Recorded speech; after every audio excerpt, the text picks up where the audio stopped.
Hello and welcome to the Blood Brothers podcast. I'm Ben Steiger, your host, and today I am joined by a new friend, Nick Landis. And Nick, I'm glad to have you on. And we were actually just sitting down speaking, and I was asking you a few questions about what's going on in your life. And I thought, you know what, we need to record this and share this with our listeners. And Nick is the newest to join the team, although he's in the process of support raising, which is just a huge undertaking. And you know, you're in the midst of that, and you're just starting, but you're coming on as our expansion specialist. And I'm going to turn on my airplane mode here. Sorry, folks. Expansion specialist here at Blood Brothers, but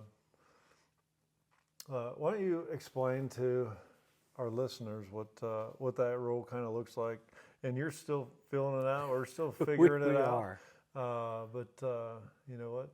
Give them the spiel of what you're going to do on the team. Yeah, for sure. So what we're looking at is the expansion of the ministry as a whole, and how we do that through a couple of different avenues. The first is what we'd call passive marketing and profits, so through hopefully an online store coming to a website near you soon. Yeah, productive. Yeah, we're gonna be able to sell some stuff, some Blood Brothers swag. That way, when you've done your Everyman Challenge, you can rock the gear and you know, just go out into the world, and everybody's like, "What's that really cool shirt?" And you're like, "Hey, I got something to tell you about, you know, Jesus and this really cool thing that we do called the Everyman Challenge." Yeah.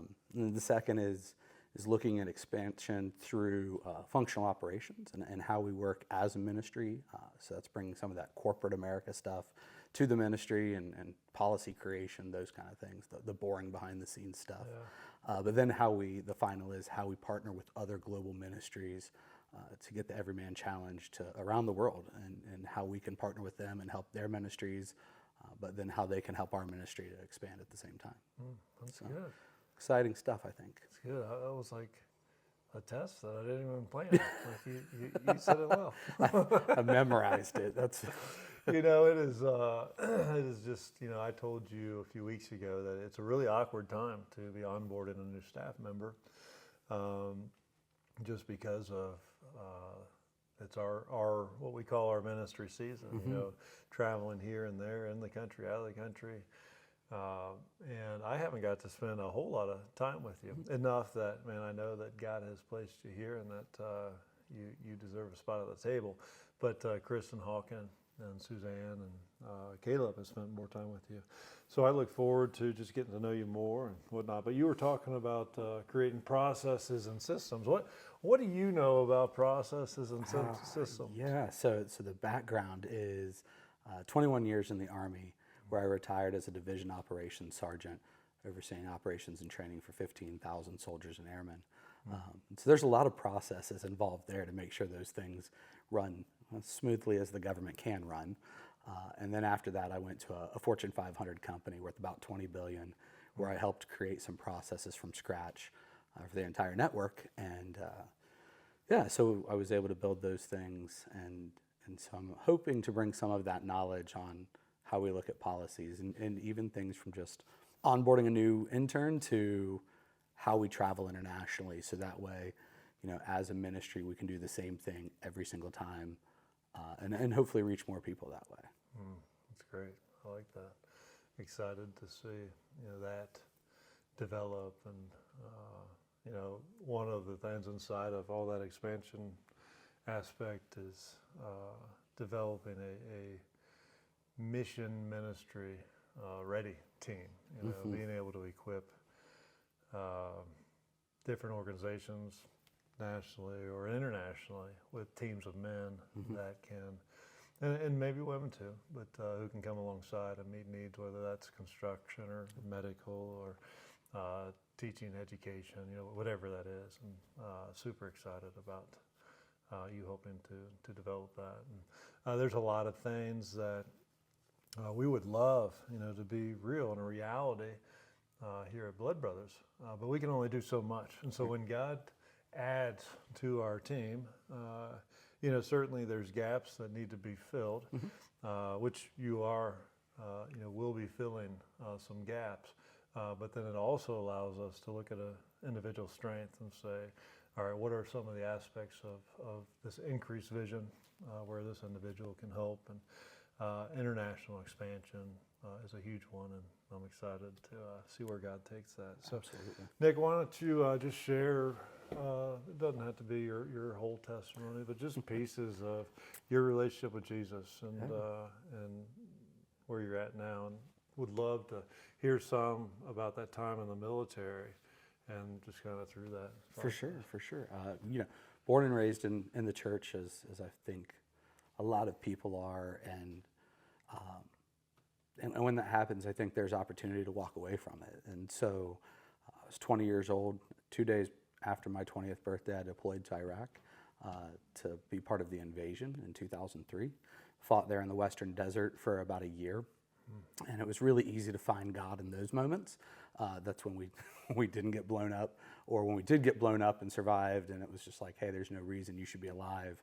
Well, there is, because God has a plan for me. But coming home and dealing with post-traumatic stress and just those myriad of things that young men and women have to deal with when they come home from combat, and not necessarily having the best procedures in place on how we make sure that those folks have help that they need. I kind of drifted away from church and found my own resources. Unfortunately, most of those were, the bottle and things like that, not living my life right for God in any way, shape, or form. And it led to a marriage that wasn't based on anything religious, that led to a divorce. And then about a year later, I met my wife, who truly probably is one of the saving graces of my life, and pulled me out of a lot of that. And our relationship was much more founded on faith and friendship and those things that you want. And so with her, I've explored, coming back into the church, and we church shopped for a long time and just kind of walked around, and we got stationed in different places, which makes it difficult to find a long-term church home. But we've been in Dayton for about 12 years. And after my final deployment in 2019, neighbors of ours said, hey, why don't you come to church with us at Fair Creek Church in Fairborn, about 15 minutes from the house. We're like, sure, why not? We'll go give it another try. And I cried all during praise and worship. I get choked up now thinking about it. And I knew that God was like, this is where you need to be right now. And I could feel that so clearly. And then in 2020, transitioned out of active duty and then into the corporate world. We kept going to church, and so I was doing those first baby steps of like, we go to church every Sunday. Cool. And then someone approached and said, hey, we'd love if you served at church. And, well, okay, I can serve at church. And so on the parking lot team out there in the rain and snow and all the great weather, and just, waving like an idiot, loving it though, but really actually feeling God work there. And that was unique to me, because I don't know that I had ever paid attention enough to feel that. And then as I kind of kept going, I was really doing great at living the godly life on Sunday while we were at church, and coming home and having religious conversations with my wife, and discussions about the Bible and the sermon. And that's really kind of where it stopped. And then, I would travel, I would leave on Monday to travel wherever I was going in the U.S. for work in the civilian world. And just, not necessarily out there living a really sinful life, but just not living for God. And one of the things that I didn't realize, we all know what the first commandment, from Moses is. And I think it's so easy to put other things in front of God. And so worshiping other things becomes easy, even if we don't realize we're doing it. And so, I was traveling 27 weeks out of the year, elite status and everything you could have. We drove Maseratis while on vacation. We were staying in 5-star hotels everywhere we went. It didn't cost me anything because I was traveling so much. And I didn't realize at the time that I was putting those things before God, before my family. Like, look at the status I have. Look at these great things I'm doing. Look at all of this work I've done, without giving God any of that credit. Yeah. And So it was invited to become part of our Fair Creek's leadership development program.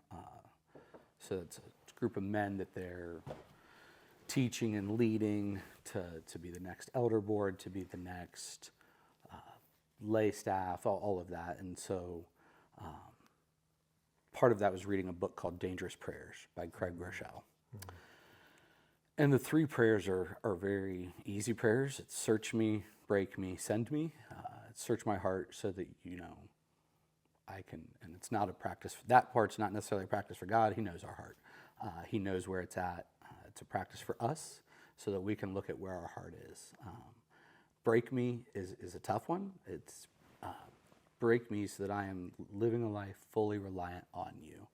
And then send me, like, that's the easiest, right? Like, yeah, send me. I'll go and make a disciples of others, which is actually the hardest, I would say.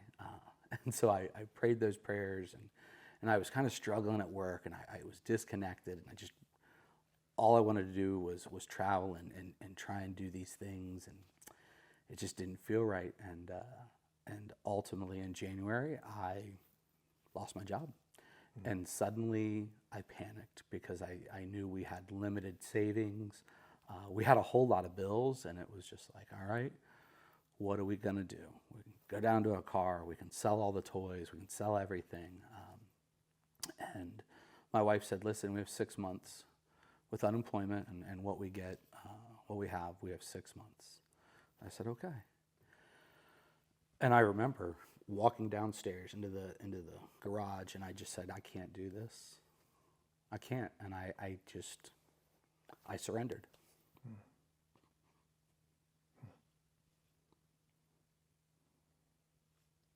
Which is probably the first time that I've ever fully done that.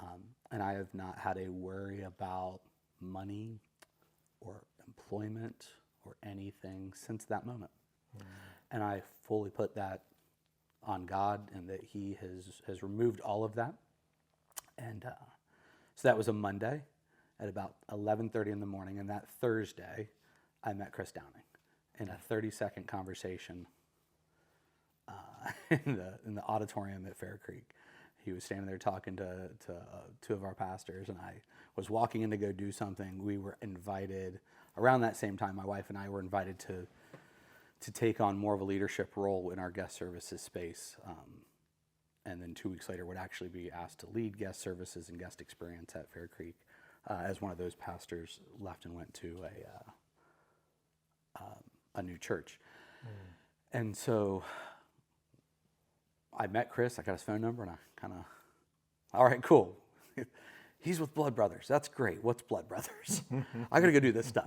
We'll go get coffee someday. And that was it. And let me back you up. Yeah. So it's an exciting story. When you say, I can't do this. So yeah, then I start crying because right after you lost your job, a period of time went by or whatever, and like, I can't do this. Yeah. Like, what couldn't you do? Like, yeah, what was the breaking? Like, what was the moment? Was I know that you have a plan for me, and I know that your plan is greater than I am, and I don't have the strength to do this on my own, so I am putting all of this at the foot of the cross, and I just need your help to please put me where you want me to go, and I'll walk it. I'll go wherever you send me. It took me 2 months to realize that I was in the break me phase. And what I didn't realize was that all of that pride, and so that's what I really suffer from is pridefulness, and that I am the best. And that was instilled in the military, that, confidence. For sure, but to an extreme level. That was unhealthy. Oh, very unhealthy. Right. And so that was, God's breaking me in just this super unique situation now, where it was, I don't want to do anything that you don't want me to do. Mm-hmm. And so I spent so much time praying. Because when you don't have a job, and my children are fully grown, I've got big kids, 18, 20, and 24. And So when there's no little kids to chase and there's no job to go to every day, you apply for jobs and you sit around waiting and hoping that somebody is going to call you or email you or something. And to this day, we're now at over 100 applications, and not one of those people have called me, which just solidifies that I am exactly where I am supposed to be, and this is part of God's plan, which is, again, so surreal to me. What would you say to people who say, well, isn't that just convenient? You know, I have not used that word, right? Like, right, it's convenient. I can just blame it and say, oh, well, no, it's God. So interestingly, I've gone to multiple job fairs, and at one of them, I had the opportunity to talk with a panel of 4 CEOs and high-level managers at 3 corporations. And I said, how do you beat artificial intelligence in resumes? And this is before the conversation with Chris and Blood Brothers started. And he said, will you change your resume every time? I said, I have 70 copies of my resume on my computer that I can show you. He says, you change it every time. I said, I change it every time. I plug in what you want. I put it there. Crickets. And he goes, there's no way. And so I showed one of them, and he was like, I have no words. He goes, I want you to go meet my team. And I said, okay. And I went and met my team, and they were very excited about hiring me. And I went through an interview process and did not get hired. I didn't make it past the first interview. Outside of that initial interaction, I didn't make it past the first one. I've had multiple recruiters to my face and to my friends' faces say, I have a job for him. I will hire him. No phone calls. So I think people would like to say, oh yeah, that's coincidence. It's not. It's not coincidence. And I know it's not coincidence because the prayer is not coincidental. The prayer is to send me where you're going to send me, please.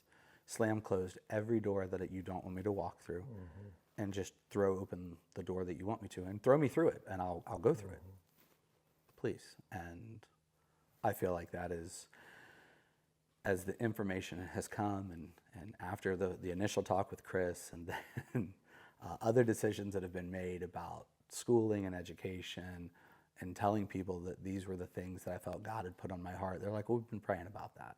I was like, you prayed specifically that I would talk to Chris. And they said, yes, we prayed specifically that you would talk to Chris. Wow. Okay. You prayed specifically that I would go and get a degree in ministry. I have been praying that for months. Okay. So no, I don't believe in coincidence. And my wife posted something several months ago that I thought was amazing. Coincidence is when God decides to remain silent. I don't believe in coincidence. I think that for the first time in my life, I am like voluntarily listening to what God is telling me, and all feels right with the world. Amen. You know, I tell people, people talk about being lucky. I don't believe in luck. I believe in providence. Sometimes we just have to change the side of the boat we're fishing out of.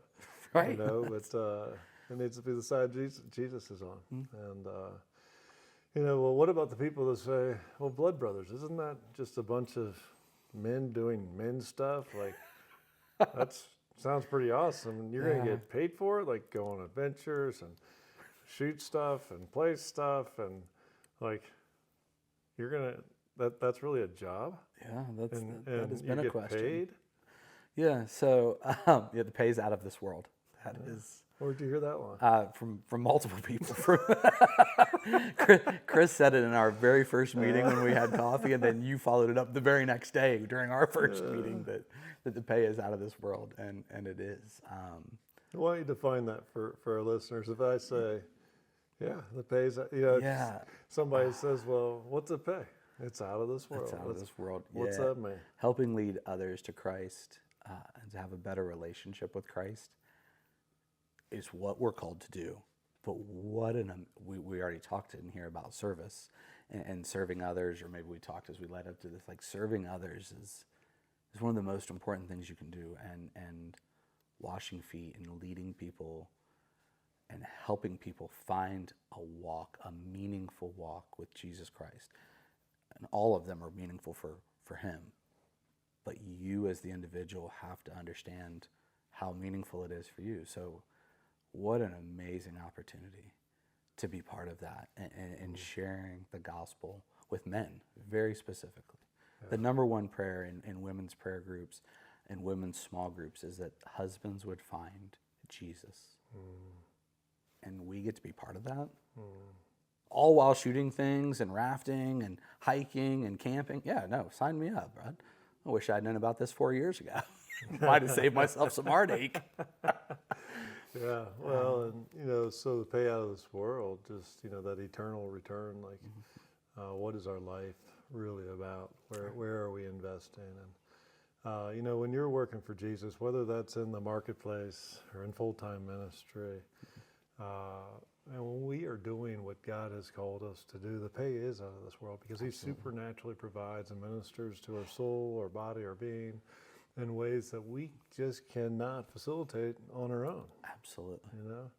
Absolutely. And so for the listeners, the conversation's been happening for about a month now, I think.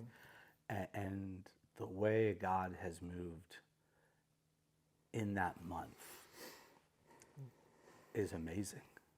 Like, just the provision that is provided, like the conversations with other people, the opportunities, as we begin the support raising space, while I still don't have an income of really much, that, like, just the opportunities that have been just provided. And then when you have those conversations and those people are like, oh yeah, no, like, yeah, no, I believe in Jesus. I go to church. Oh, really? I didn't know that. Maybe we should have a conversation about that, because I didn't know that you were a church guy, but people didn't realize I was a church guy. So maybe we should be church guys together. And so it's just been so awesome, just watching it. And yeah, I love it. It's neat. Yeah. Well, and the actual monetary pay is pretty outstanding as well, right? Yeah. Right now it's 0, which is pretty cool. That's unique for us. My wife is on board, and her comment was like, I'm going to be mad for a little bit. I was like, oh, why are you mad? And she goes, okay, scared is probably it. And I said, I think scared is fair. Like, you're not the one who set it down at the cross. I did. And so I'm not scared, because I know God's going to provide. And she goes, I know He's going to provide too. So what are we scared about? Like, the bills will get paid one way or another. And people and God will provide through whatever. And so, just keep our eyes open, and she loves it. But no, monetary pay we're working on. We're working on that right now. So because at this point with the ministry,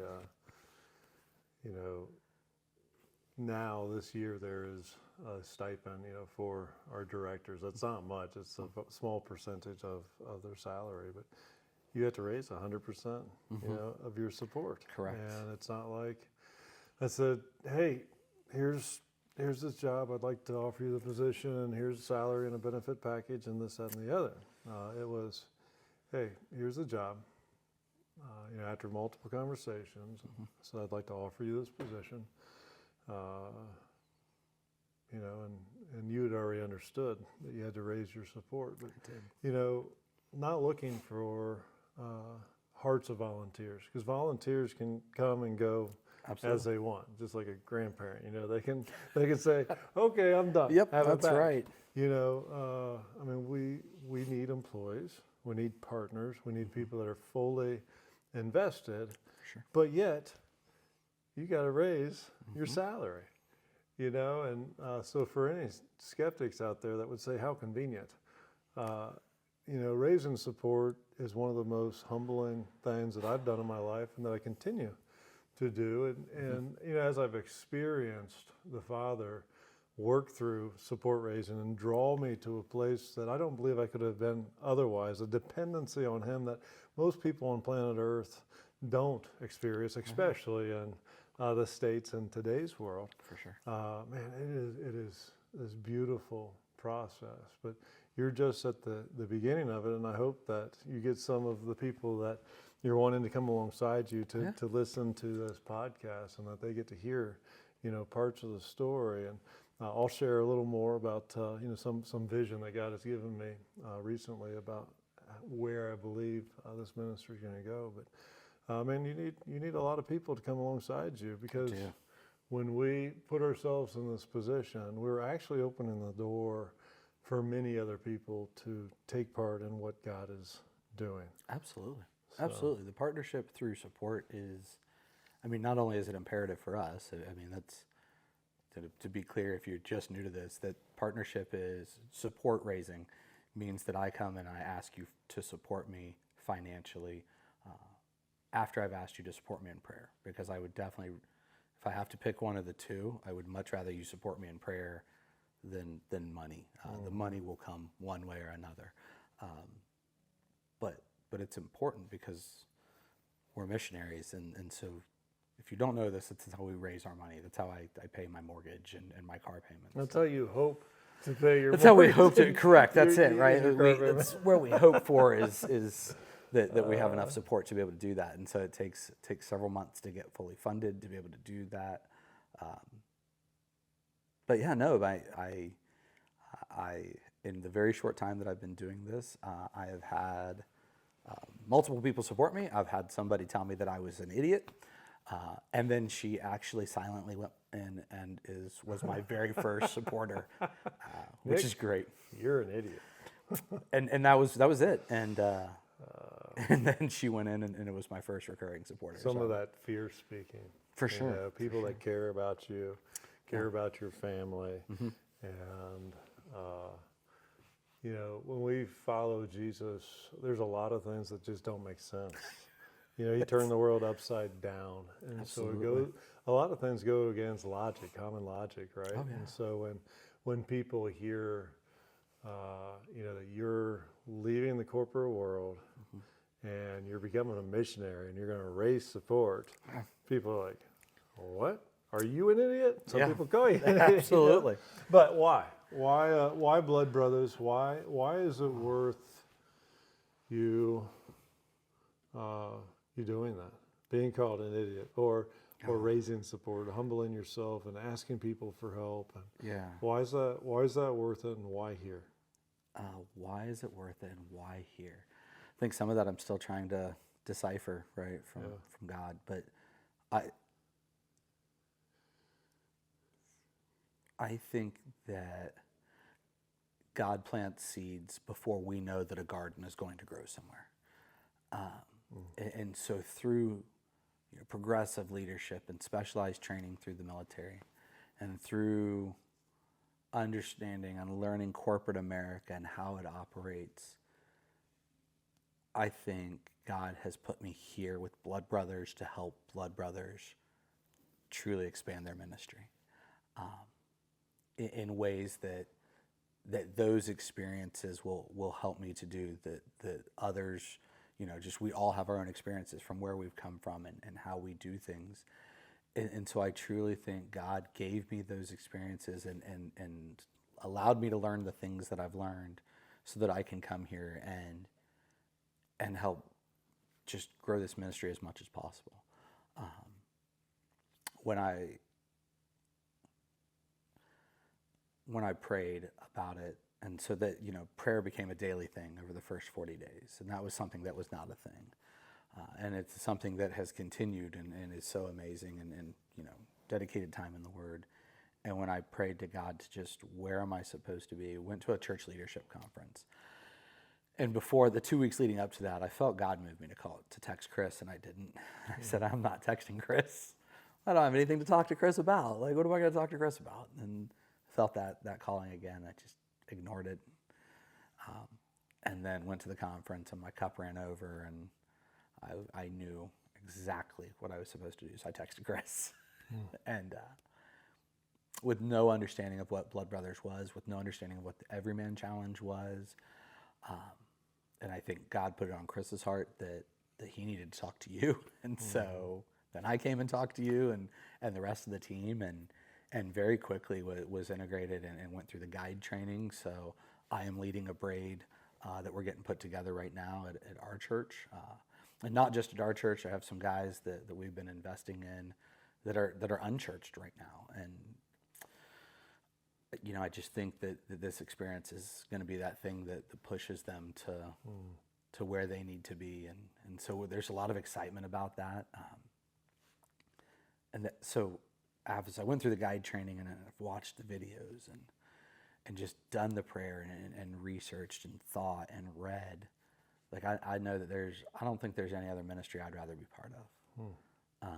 I love where Blood Brothers has come from, through how this ministry has grown from where you guys started it, and a lot of those aspects, and I love where it's going. And we talked about hunting and fishing and all that stuff, and there's a lot more to it, right? Like what I came up with while you were in, I don't know if you were in Nepal or if you were out in Colorado, but I was talking to Chris and I said, I'm not necessarily a hunter. When I say outdoorsman, I think through hiking the Appalachian Trail. When you say outdoorsman, you think camouflage and a turkey call. And our space intersects at the campfire. And every human on earth has a passion for fire. It's a survival thing that we've always had. Like, fire is good, and it's an opportunity to sit around with other men, and no matter what their walk of life is, whether you are an urban city dweller, I promise you we can sit and talk fixed geared bikes and farmers markets, to being a hunter, and we can talk about probably I don't have much to talk about there. I know how to shoot guns pretty okay, but you enjoy the outdoor. I do. Any hunter, appreciates God's creation and Absolutely. beauty, and anyone that really gets it. But when we talk about outdoorsmen or whatever, there is something special about a campfire or a fire, and I don't know any man that doesn't appreciate that. It appeals to most every man. And you can be a businessman, you can be an athlete, you can have no tendencies or desires to be an outdoorsman. For sure. And, that's just what appeals to me and you personally for our hobbies and what makes us come alive. But for so many others, there's a lot of other aspects from arts to athlete and everything in between, and craftsmen. But yeah, man. I'm excited, dude, for what God has for you, for your future, for your wife, for your family. I know that when we take steps of faith, the reward is great. That it's not going to be easy. Like this support raising process, we all think or wish or whatever that it's going to go a little smoother than it goes, and we tend to think, oh well, that person's going to help me, and that person's going to help me, and then they don't. Like, well, what's that about? And it's hard not to be mad and frustrated. Like, what's going on here, God? But, when God's taken us through this process of just a dependence on Him, taking away this thought of, I got it figured out, to wait, I don't have anything figured out. And He just reminds us that over and over and over again.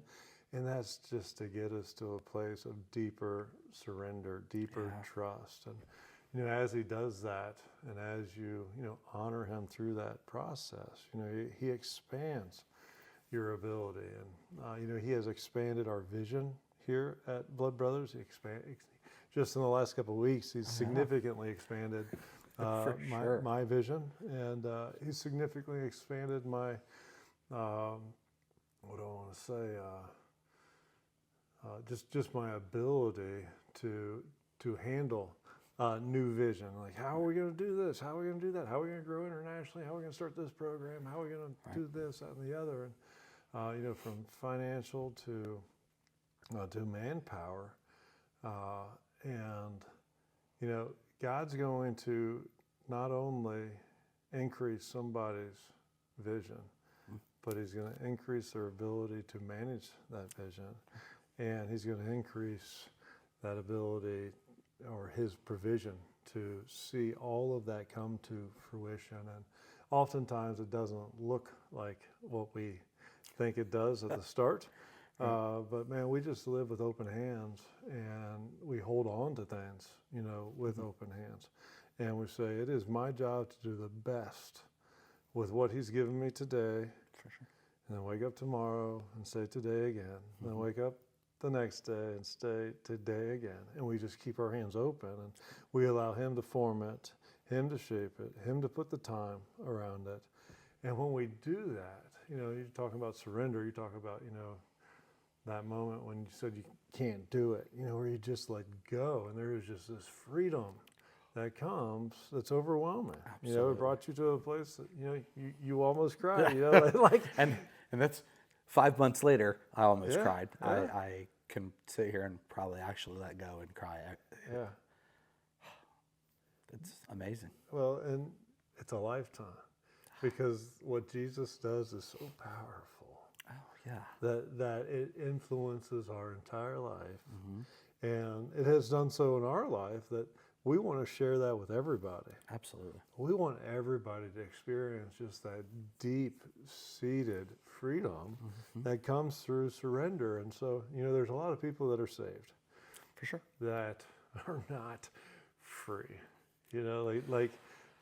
They're free, I believe, from eternal damnation. But so many men and women are not walking in the full freedom of Christ because they're hanging on to control. They're hanging on to pride, arrogance, and fear. And all those things or control. All those things. Feed. Control. And man, we want more people. To experience that. And as I've got to know you, and just conversations that we've had, like, I'm seeing a level of freedom, that a lot of men don't have. And you, Hawken, Chris, Caleb, and so many others that are on this team that have been part of this team, there's an element of freedom that, I want the world to experience. Absolutely. And it's guys like you that I want by my side. I want more free men, by my side, because when we are free men, we aren't restricted by the things of this world to do what God has called us to do. And we're not perfect, man. Definitely not. We're jacked up and flawed in many ways. Yes, and, sir. Although I wouldn't define myself as a slave, there are moments when I'm not a free man, when I make bad choices in life, and I subject myself back to the enemy, and that can come in many forms. Absolutely. But dominantly, I'm a free man, and I want to be surrounded on staff by men that are free, and all of us seeking to lead others to a deeper level of freedom. And last fall, God just dropped this vision on me, man, around the world in 5 years.